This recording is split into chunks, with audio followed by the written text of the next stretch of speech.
Ashama dhaggeeffattootaa fi kabajamtoota maatiiwwan miidiyaa Kilolee. Miidiyaan Kilolee odeeffannoo wayitaawaa ta'an qabatee jira. Hanga dhuma qophii keenyaatti nu waliin ta'a. Naannoo Tigraayitti hidhattoonni 55,000 ol gaggeessaan taasifamuu fi hawaasatti makamaa jiraachuun dhaga'ame. Taanaan pirezidaantii fi hoogganaan biiroo nageenya naannichaa bulchiinsa yeroo naannoo Tigraay Leetanaal Jeneraal Taaddasaa Warradee ibsa kennaniin waliigaltee nageenya Piriitooriyaatti ta'e bu'uureffachuun hidhattoonni 55,000 ol kabajaan gaggeeffamaniiru. Kunis kan taasifameef hawaasni Tigraay nageenya waaraan akka mirkanaa'uuf qophii ta'uu agarsiisuun akka ta'e himaniiru. Hidhattoota gaggeeffaman deebisanii dandamachiisuuf fuulduratti hojiileen hunda galeessa ta'an piroojektota garaagaraa akka hojjetamanis ibsaniiru. Hidhattoota 55,000 ol gaggeessan taasifameef keessaa aanaalee naannoo Tigraayitti simannaan taasifamaa fi jiraachuu kominikeeshiniin bulchiinsa yeroo naannichaas dubbateera.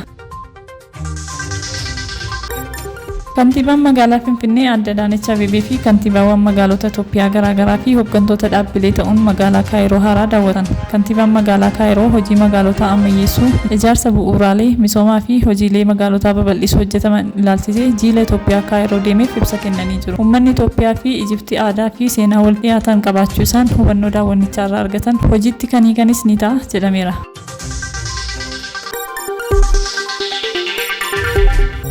Muummichi ministeeraa Dr. Abiy Ahmed daawwannaa isaanii Raashiyaatti taasisaniin pirezidaantii Vilaadimiir Puutiin simannaa nuuf godhanii fi marii ifa ta'e gooneef nan galateeffadha jedhanii jiru. Hidhata keenya seena qabeessa ta'e irratti hundoofnee walitti dhufeenya gara lamee fi walta'iinsa dinagdee Itoophiyaa fi Raashiyaa guddisu akka itti fufsiisanis dhagahameera. Gaggeessitoonni lamaan marii isaanii keessatti walitti dhufeenya seena qabeessa umurii dheeraa qabu kan biyyoonni lamaan qaban gara daldala jabaatti guddisuun gama qonnaa fi industirii oomishaatiin waliin hojjechuuf kutannoo qaban ibsaniiru. Egaan dhaggeeffattoota maatiiwwan miidiyaa Kilolee qophii keenya har'aa asumaan golomna. Like, share, subscribe gochuun dagatinaa. Galatooma.